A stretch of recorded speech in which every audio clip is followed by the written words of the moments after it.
अफगानिस्तान का जो एक डेमोग्राफिक है, एक ऐसा कंट्री है कि जो सेंट्रल एशिया और अरेबियन सी के बीच में है, लैंडलॉक कंट्री है। और इस इलाके का जो महल वकूफ़ है, यानी कि जो एरिया है, इन लोगों का हमेशा से हिंदुस्तान, यानी कि जो उस वक्त का हिंदुस्तान था जिसमें पाकिस्तान शामिल नहीं था, हर वक्त का एक झगड़ा रहता था, हमला करते थे हिंदुस्तान पे। और फिर जब वो रंजीत सिंह की हुकूमत कायम हुई तो फिर ये इलाका जो था पंजाब का, इनका और इनका कॉन्फ्लिक्ट शुरू हो गया, इनकी लड़ाइयाँ हुई बहुत शदीद, और रंजीत सिंह ने आके पेशावर तक पे कब्जा कर लिया था। तो दरियाए अटक को अबूर करके, दरिया काबुल दरिया अटक को अबूर करके, तो ये एक इन लोगों का कॉन्फ्लिक्ट था। और ये कॉन्फ्लिक्ट अब बढ़ता चला गया। डेवलपमेंट लाइन पे उन लोगों ने मानने से इनकार किया, जबकि अंग्रेज के दौर में इन्होंने उसको एक्सेप्ट भी कर लिया था और उस पर कोई किसी किस्म की इनको प्रॉब्लम भी नहीं हुई थी। शुरू के जो दो उनके सरदार थे, दोस्त मोहम्मद उनका बेटा, फिर बाद में इस एग्रीमेंट को एक शक्ल दे दी गई थी। और जब ये अंग्रेज जा रहा था भारत से, तो अफगानों की कोशिश थी कि ये इलाका जो है अंग्रेजों को वापस दे दें। अंग्रेजों ने कहा नहीं, ये तो हमने हमारा एग्रीमेंट था, ये तो हमारा है, ये तो हमारा था। तो आई डोंट नो कि उस वक्त उनको क्या ऐसा हुआ अंग्रेजों को कि उन्होंने वो इलाका वापस नहीं किया। और वो इलाका फिर रेफरेंडम के जरिए पाकिस्तान में शामिल हुआ, सूबा सरहद। और फिर वही वजह बनी कि जब पाकिस्तान आज़ाद हुआ तो अफगानिस्तान वो वाहिद मुल्क था जिसने पाकिस्तान को अक़वाम मुत्तहिदा में तस्लीम नहीं किया। बहरहाल ये तो अब एक कहानी है, लेकिन कहानी 1979 की कहानी हुई। और 1979 के अंदर जब रूस आता है अफगानिस्तान के अंदर, और पाकिस्तान जो है वो फोर्स्ड होता है यूएसए की तरफ से कि वो जिहाद का ऐलान कर दे। पूरी दुनिया से लोग आते हैं वहाँ पे, उनको ट्रेनिंग दी जाती है। ट्रेनिंग देने के बाद वो सारे मुजाहिदीन कहलाते हैं, जिहादी कहलाते हैं, जंग लड़ते हैं। 11 साल पाकिस्तान के हर शहर में धमाके हुए हैं, हर शहर में धमाके हुए हैं, रूस ने किए पाकिस्तान को बाज रखने के लिए। पाकिस्तानी बाज नहीं आया। 40 लाख अफगान महाजिर भी लेके बैठा, लंग लड़ता रहा। 11 साल लड़ी। उसके बाद जब वहाँ पे अमन कायम हो गया, अमन तो क्या कहेंगे उसको, यानी कि जब रूस चला गया, खुद ही चला गया छोड़ छाड़ के, तो ये जो कहानी है, ये कहानी यहां से असल गेम शुरू होती है। और वो गेम ये शुरू हुई कि उस वक्त जो हमारे प्राइम मिनिस्टर थे नवाज शरीफ साहब, चारों जो थे इनके लीडर, जिहादी लीडर, इनको खाने काबा लेके गए, इनको बिठाया, इनको पढ़ाया, इनको लिखाया, सिखाया कि भाई 1 साल 3 महीने तुम सब लोग हुकूमत कर लो, और उसके बाद फिर 1 साल के बाद अपना लोया जिरगा करो और अपनी फॉर्म ऑफ गवर्नमेंट जो है वो डिसाइड करो कि क्या करना है। पहले ही जो टर्म थी 3 महीने की, वो मिली सिबगतुल्लाह मुजद्दिदी साहब को। उन्होंने हुस्न खूबी उसको अंजाम दिया और उसके 3 महीने बाद उन्होंने इस्तीफा दिया और इख्तियार दिया रब्बानी साहब को। आज जो ये इतनी आग और खून का खेल हुआ पिछले 20 साल में, और इतने लोग मरे, इतने लोग वहां पे अपाहज हुए, इतने लोग, उनके वालिदैन अपने बच्चे खोए, बच्चों ने अपने वालिदैन खोए। मैं बताता हूं कि कहां से शुरू हुआ ये। रब्बानी साहब ने 3 महीने के बाद हुकूमत ट्रांसफर करने से इनकार कर दिया, इंडिया के कहने पे। इंडिया के एजेंट थे वो, ठीक है, यहां तक भी ठीक है बात। हिकमत यार साहब ने लड़ाई शुरू कर दी उनसे कि आप, क्योंकि हिकमत यार का टर्म थे। अब वहां पे ये शुरू हो गया कि हिकमत यार जो है वो पाकिस्तान का हिमायत याफ्ता है। रब्बानी ने जुलूस करवाना शुरू कर दिया पाकिस्तान के खिलाफ, और उसके अंदर ये हुआ कि पाकिस्तान की एम्बेसी जो है वो जला दी गई। और आई थिंक उसमें 2 पाकिस्तानी या तो जिंदा जल गए, ये डिप्लोमेट, या वो जख्मी हो गए। अब यहाँ से पाकिस्तान के कान खड़े हो गए कि भाई हमने 11 साल जंग लड़ी, हमने एक मुल्क में, हमने 40 लाख अफगान महाजिन को रखा। वो कहते हैं कि हमने ये डॉलर लेके जंग लड़ी है। चलो डॉलर लेके भी अगर लड़ी तो आपका मुल्क तो आजाद करा के दिया ना आपको। मैं यहाँ पे कोई पार्टी नहीं हूँ, मैं सिर्फ एक न्यूट्रल मेरी कोशिश है। लेकिन मैं जो एक अगर मैं न्यूट्रल भी होता हूँ तो मुझे एक चीज सामने नजर आ रही है कि ये कहानी कहाँ से शुरू हुई है। तो उस न्यूट्रल में भी जो मुझे बातें नजर आती है, मैं कोशिश करता हूँ कि मैं वो बात तो करूँ ना आप लोगों से। और रब्बानी साहब जो थे उन्होंने इख्तियार हवाले नहीं किया हिकमत यार को, लड़ाई शुरू हो गई, दोनों में जबरदस्त लड़ाई शुरू हो गई। और उस लड़ाई के नतीजे में ये हुआ कि जो अफगानिस्तान था फिर उसमें स्टेबिलिटी खत्म हो गई, वॉर लॉर्ड्स जो थे सर उठाने शुरू हो गए, हंगामा शुरू हो गया, भारत का इन्फ्लुएंस शुरू हो गया। यहाँ से पाकिस्तान घबरा गया क्योंकि पाकिस्तान बर्दाश्त नहीं कर सकता था कि 11 साल की लड़ाई के बाद वो अफगानिस्तान को जो है वो भारत के हवाले कर दे। देखिए ना, मेरे सामने एक दुश्मन बैठा है मेरा, ठीक है, मेरे के सामने हमें लड़ाई हो रही है। अब पता लगा कि जो मेरे पीछे घर था मेरा दुश्मन, वहां से उसने अपने पीछे भी तो बिठा दिया अपने आप को, वो पीछे से ही मार रहे, आगे से ही मार रहे। तो ये तो फिर मैं बर्दाश्त नहीं करूंगा ना। मैं कोई ऐसा काम करूंगा कि वो मेरे पीछे आके ना बैठ सके, ठीक है। तो इंडिया जो था समझे पाकिस्तान के बैकयार्ड में आके बैठ गया, यानी अफगानिस्तान में। और पाकिस्तान जो था वो उसके लिए कोई चॉइस नहीं रही कि वो कोई ऐसा एक्ट करे कि जिससे इस मुसीबत से निजात पाए। तो फिर बहरहाल तालिबान नमोदार हुए, इन्होंने आके कब्जा कर लिया अफगानिस्तान पे। और अफगानिस्तान पे कब्जा करने के बाद इन्होंने अपना कहा कि जी इस्लामी निज़ाम हम ले आए हैं, और ये वो मार कुटाई सब कुछ शुरू हुआ। और ज्यादा लोग जो थे वहां से हिजरत करके पाकिस्तान आए। कोई भी मुल्क जो है ना वो ऐसा नहीं होने देगा कि आपका दुश्मन उसको सामने तो बैठे ही है, पीछे नहीं आके बिठा ले। तो बहरहाल वो हुआ, प्रॉक्सी वॉर शुरू हो गई, और इसकी जिम्मेदारी, तमाम तर जिम्मेदारी भारत पे आयद होती है। मतलब मैंने जो न्यूट्रल तज्जिया किया है, क्योंकि पाकिस्तान बिल्कुल संजीदा था उस मामले में। नवाज शरीफ ने चारों को लेकर गया खाना काबा लाने के बाद उनकी अफगानिस्तान उनके हवाले कर दिया, ठीक है। अब सिबकतुल्लाह मुजद्दिद साहब के बाद रब्बानी साहब ने जो है वो इनकार कर दिया। मतलब उस माहिदे से फिर गए जो खाना काबा में बैठ के उन्होंने अंदर बैठ के उन्होंने तहरीर किया था। सही, इससे अंदाजा लगाइए कि ये लोग किस तरह के जिहादी थे। ये अपने आप को जिहादी कहते थे, मुजाहिदीन अपने आप को कहते थे। तो जो खाना काबा के अंदर बैठ के किसी दस्तावेज पर दस्तखत करे और उसके बाद उससे फिर जाए, और भारत अफगानिस्तान को भारत की गोद में देने लगे, और भारत की पाकिस्तान की दुश्मनी है यार, ये इसमें तो कोई शक ही नहीं है। दुश्मनी अवाम की तरफ से नहीं है, लेकिन हुकूमतों में दुश्मनी है। और इसमें ISI और रॉ ये लोग एक दूसरे को हर जगह पे नीचा दिखाते हैं। और काश की अकल आ जाए लोगों को, काश के ये लोग एक हो जाए, काश के ये लोग अपने इंडिया पाकिस्तान की अवाम की फलाह और बहबूद के बारे में सोचें। बहरहाल ये एक अलग चैप्टर है, लेकिन यहाँ पे हम बात कर रहे हैं कि भारत ने रब्बानी को शह दी, रब्बानी के सर पे हाथ रखा, और वो मुल्क जो अमन की तरफ जा सकता था वहां पर प्रॉक्सी वॉर खुल गई, प्रॉक्सी वॉर शुरू हो गई। मजबूरन पाकिस्तान को भी स्टेप लेने पड़े, और पाकिस्तान चुप नहीं बैठ सकता था। पाकिस्तान के सर्वाइवल का मसला था ये। अगर कोई अफगानी सोचता है कि वो अपनी जमीन भारत इस्तेमाल करेगा पाकिस्तान के खिलाफ, और पाकिस्तान चुप बैठा रहेगा, तो ये बड़ी ही बहुत ही खाम ख्याली सी बात है। ये ऐसा नहीं हो सकता। बहरहाल फिर प्रॉक्सी वॉर शुरू हो गई। प्रॉक्सी वॉर तालिबान आ गए, तालिबान ने फिर जो किया वो सबको पता है। फिर असामा साहब आ गए, असामा साहब ने तालिबान को कंट्रोल कर लिया, उनको पैसा खूब खिलाया, और फिर उन्होंने अपने जो उनके प्रोजेक्ट थे उन्होंने वो अंजाम दिए।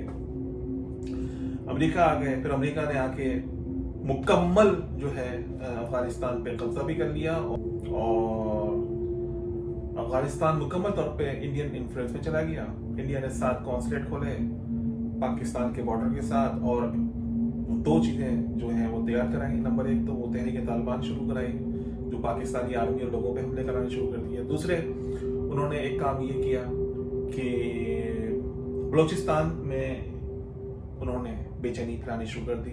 बलूचिस्तान की जो वहाँ पे तंजीमें थी, पैसा देना शुरू किया उनको, और उसको मतलब उन्होंने एक बेचैनी फैलानी शुरू कर दी। बहरहाल वो एक अलग कहानी शुरू हो गई। अब बैठे बैठे पाकिस्तान के लिए पंगा शुरू हो गया कि भाई अब क्या करें। तो अब अफगानों का कहना है कि पाकिस्तान ने जो हक्कानी नेटवर्क है उनको सपोर्ट किया, और वो सपोर्ट करके इतना सपोर्ट किया कि 20 साल की लड़ाई में आखिरकार अमेरिका हार के वापस चला गया, यानी कि वापस जा रहा है। ये बात मेरी समझ से बाहर है। वो मेरी समझ से बाहर इसलिए है कि अमेरिका जैसी सुपर पावर वो 20 साल जो है वो लड़ती है अफगानिस्तान में, और उसके बाद ब्लेम करती है पाकिस्तान पे कि पाकिस्तान की वजह से वो हार के जा रहे हैं। ये पाकिस्तान कोई सुपर पावर है यार? पाकिस्तान तो खुद मोहताज है अमेरिका की कि वो उसके जो F-16 के पुर्जे हैं वो उनसे जब तक वो पुर्जे ना मिले तो उनके जहाज नहीं उड़ सकते। जे F-17 थंडर से वो कितना भारत का मुकाबला कर लेंगे। तो ये कुछ बातें ऐसी हैं। अच्छा, इधर इंडिया को मैं एक चीज मैं सैल्यूट पेश करता हूँ उनको, इंडिया वालों को। ये सैल्यूट इसलिए है कि दो चीजें उनकी बहुत जबरदस्त है। नंबर एक, उनका प्रोपेगेंडा जो वार है ना वो कमाल है, क्योंकि वो प्रोपेगेंडा जब वार करते हैं उनके, आप अगर न्यूज चैनल आप देख रहे हैं वो उसमें न्यूट्रल भी है न्यूज चैनल, लेकिन उनके जो मोस्टली वो जब खबर देना शुरू करते हैं ना, तो मैं समझता हूं कि एक आम आदमी जो है, एक आम भारतीय है, ठीक है, उसके दिमाग को पलट देते हैं मेरे ख्याल में। क्योंकि ये जो काम उन्होंने वहां किया वही अफगानिस्तान में किया, कि इतनी शानदार उन्होंने प्रोपेगेंडा मुहिम चलाई कि इन्हीं के अफगानों के दिमाग में बिठा दिया कि जो कुछ भी गलत हो रहा है, जो कुछ भी अफगानिस्तान में गलत हो रहा है वो पाकिस्तान की वजह से हो रहा है, उसके पीछे पाकिस्तान है।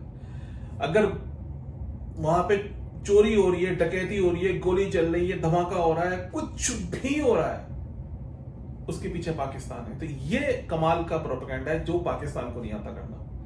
पाकिस्तानी जो है वो इस चीज से बिल्कुल नावाकिफ है कि प्रोपेगेंडा जो है, जो आपको याद है हिटलर का जो था नेशनल इशारात, क्या नाम था उसका, गोइबल्स, वही कहता था झूठ इतना बोलो कि सच लगे। और अभी यूरोपीय यूनियन ने जो है 2 दफा भारत की जो डिस इंफॉर्मेशन वेबसाइट्स हैं वो पकड़ी और पकड़ के दुनिया के सामने पेश किया, जो मुसलसल पाकिस्तान के खिलाफ डिस इंफॉर्मेशन दे रहे थे। इसी तरह से ये अफगानिस्तान में भी हुआ डिस इंफॉर्मेशन। अगर पाकिस्तान ने हक्कानी नेटवर्क को मदद की भी तो क्या वो इतनी थी, इतनी ज्यादा थी? वो 78,000 तालिबान थे यार। 20 साल में आप 78,000 तालिबान को खत्म नहीं कर सके, पूरी नेटो फोर्सेस सब कुछ। आप कहते हो कि वो अवाम में जाके मिल जाते हैं यार। कोई आप लोगों का अपना CIA का नेटवर्क, कोई रॉ का नेटवर्क, आप लोग तो वही थे ना, रॉ और CIA तो दोनों वही थे, तो उनका कोई नेटवर्क काम नहीं कर रहा था। भारत ने इस तमाम अरसे में एक ही काम किया, और वो ये है कि प्रोपेगेंडा मुहिम अफगान अवाम को बिल्कुल खिलाफ कर दिया पाकिस्तान के, जो पूरी इस 20 साल में एक नई नस्ल जवान हुई। क्योंकि उससे जो पहले के अफगानी थे वो पाकिस्तान में रहकर आए हुए थे, तो वो पाकिस्तान के कल्चर से, पाकिस्तान के ट्रेडिशन से, पाकिस्तानी लोगों से वो मिलजुल गए थे और रच बस गए थे। और शिकायत तो हर एक को होती है, आम लोगों को, आम पाकिस्तानी को पाकिस्तानी से होती है, तो अफगानी पाकिस्तानी को शिकायत होगी, तो क्या होगी वो, कोई इट्स नॉट बिग डील। कहने का मकसद ये है कि अब इसका नुकसान जो है ना, पाकिस्तान को इंडिया ने कॉर्नर कर दिया, बिल्कुल कॉर्नर कर दिया कि वो उस तरफ जाए जहां से वो अपने आप को बचा सकता है। मतलब कॉर्नर कर दिया तालिबान, पाकिस्तान को कॉर्नर कर दिया तालिबान के साथ। अब जबकि अमेरिका जा रहा है, मुझसे कोई कहे कि पाकिस्तान, मेरे साथ कुछ अफगान मेरे दोस्त हैं जो मुझे उन्होंने कहा कि पाकिस्तान जो है ना, पाकिस्तान पे कर्ज हो, CURIC, पाकिस्तान पे कर्ज हो, पाकिस्तान जहन्नुम में जलेगा, खुदा न खास्ता, खाकम बदन के। और जो उन्होंने पाकिस्तान ने अफगानिस्तान में किया है, वो जब तक पाकिस्तान नहीं होगा तो अफगानियों को सुकून नहीं मिलेगा। तो मैंने उनको कहा, मैंने कहा तो ऑलरेडी हो चुका है। 70,000 पाकिस्तानी जो है वो मारे गए, शहीद हुए, 70,000, 70,000।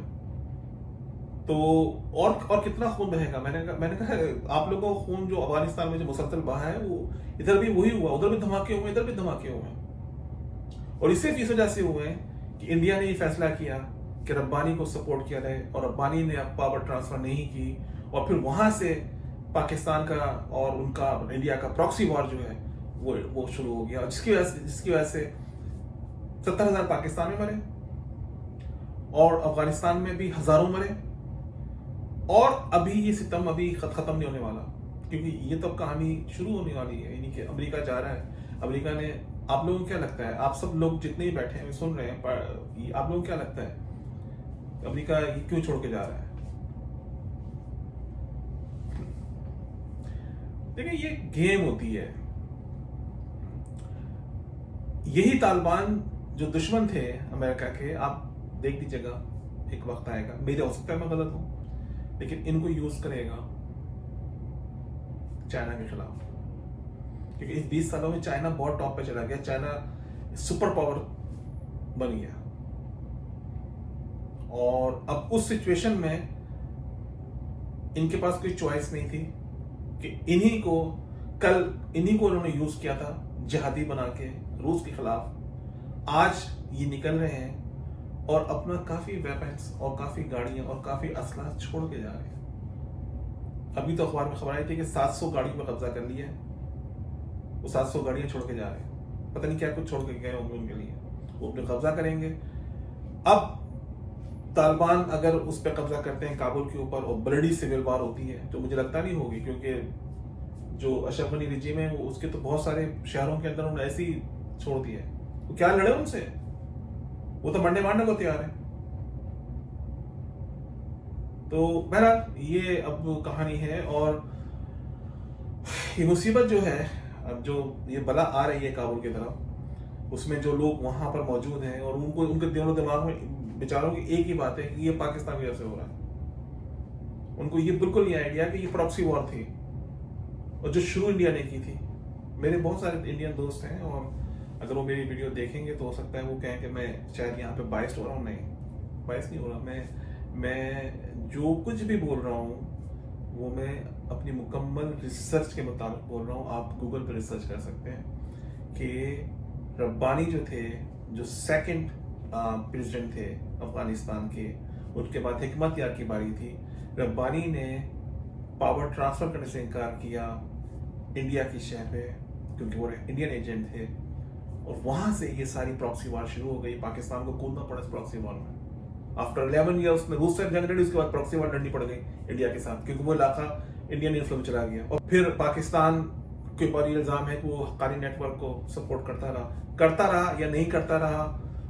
अगर करता भी रहा होगा तो कितना कर लिया होगा, इतना तो नहीं कर सकता ना कि वो नेटवर्क इतना पावरफुल हो जाए कि अमेरिका जैसे कोई शक्ल दे दे। नहीं, अमेरिका ने खुद खत्म नहीं किया यार, मुझे लगता है ऐसा, अमेरिका ने खुद खत्म नहीं किया। अब इनको यूज करेगा चाइना के जो यूगर मुसलमान हैं उनके खिलाफ, मुझे ऐसा लगता है। हो सकता है मैं गलत हूँ, तजिया है मेरा, हो सकता है मैं गलत हूँ। और लेकिन अब इस वक्त ये जो बला चली आ रही है, ये पाकिस्तान, इंडिया, चाइना और जो अफगान अवाम है, जो उसके डायरेक्ट विक्टिम है, उनके लिए ये बहुत बड़ी मुसीबत बनने वाली है। अभी कल परसों ही पाकिस्तान की जो आर्मी चीफ थे, उन्होंने पाकिस्तानी असेंबली में पार्लियामेंटेरियंस को ब्रीफिंग दी है और उनको बताया है कि ये जो तालिबान है, हक्कानी नेटवर्क के तालिबान, और जो ये टीटीपी है, तहरीक तालिबान पाकिस्तान चैप्टर, दोनों एक हैं, आपस में मिले हुए। अंदाजा लगा लीजिए आप कि अगर वो पावर में आ गए उसके बाद क्या होगा। पाकिस्तान ने तो मैसेज दिया है कि अगर तालिबान ने जबरदस्ती कब्जा किया काबुल पे, तो हम उस हुकूमत को तस्लीम नहीं करेंगे, लेकिन कितनी देर तक नहीं करेंगे ये। अच्छा, एक और बात है कि हमारी आवाम को समझ नहीं आता अफगानी हमसे नफरत क्यों करते हैं। तो मैंने आपको ये समझा दिया कि क्या क्यों नफरत करते हैं। उनको लगता है कि हम हक्कानी नेटवर्क को सपोर्ट करते रहे 20 साल, और वो हमने तालिबान क्रिएट किए हैं। तालिबान किसने क्रिएट किए अब ये सबको पता है, इसमें कुछ कहने की जरूरत नहीं है। लेकिन क्यों हुए हैं किस वजह से हुए हैं, ये अफगान अवाम जो है इसको थोड़ा समझ ले कि जब आप अपने मुल्क को, अपनी ज़मीन को दूसरे मुल्क के खिलाफ इस्तेमाल होने देंगे तो दूसरा मुल्क चुप होने देगा, चुप बैठा रहेगा। अफगान अवाम को मैं ये कहना चाहता हूँ कि लादेन ने ट्विन टावर्स गिरा दिए थे अफगानिस्तान में बैठ के, ठीक है। अमेरिका वहां से आया है, उसके पीछे वहां से आके अफगानिस्तान के अंदर उसने आके इन सबसे बदला लिया है। तो इससे ये मालूम होता है कि अगर आप अपनी जमीन को पाकिस्तान के खिलाफ इस्तेमाल करेंगे, होने देंगे, तो फिर आप तो सीधे ऐलान जंग कर रहे हैं ना। जब ऐलान जंग करेंगे तो फिर दूसरी तरफ से भी कुछ ना कुछ होगा। तो फिर आप ये शिकवा बेकार है कि जी वो उसने ये कर दिया, उसने ये कर दिया। तो आप अपनी जमीन को यूज क्यों नहीं दे रहे हैं? सिंपल सी बात है, आप अपनी जमीन को यूज नहीं होने दें, आप न्यूट्रल हो जाए। अफगानिस्तान अगर न्यूट्रल हो जाए तो सब ठीक हो जाएगा। अगर अफगानिस्तान एक ऐसा मुल्क बनेगा कि जो भारत या पाकिस्तान दोनों का इन्फ्लुएंस अफगानिस्तान में नहीं होने देगा, तो that would be the best thing मेरे ख्याल में, कि वो फिर बहुत ज्यादा पीस और पीसफुल ये कंट्री हो जाएंगे। एक और बात है जो पाकिस्तानियों को नहीं पता, कि पाकिस्तानी समझते हैं कि हमने बहुत जंग लड़ी है उसके खिलाफ और ये वो अफगानी जो हैं वही कहते हैं कि हमने बुलाया था रशियंस को, आप लोग क्या तकलीफ थी जंग में कूदने की। वो कहते हैं, मैं पाकिस्तानी कहते हैं कि हमने तुम्हें आजाद कराया, कि हमें तो हम तो आजाद होने ही चाहते थे, हम तो उनके साथ रहना चाहते थे। ये मतलब क्या बोलूं मैं यार।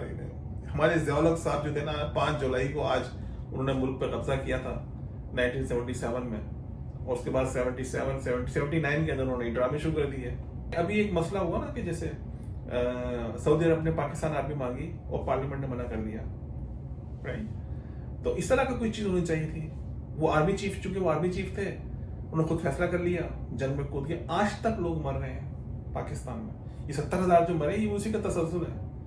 अब ये बीच में मुशर्रफ के ऊपर इल्जाम लगाते हैं, मुशर्रफ ने, लेकिन तसलसल वहीं से चला आ रहा है। ये मुशर्रफ तो खाली बीच का एक एपिसोड था। दोस्तों ये छोटी सी गुफ्तगू है, और ये बहुत इनफॉर्मल सी गुफ्तगू है। इजाजत दीजिए दोस्तों, मिलते हैं नई वीडियो में, तब तक के लिए खुदा हाफिज।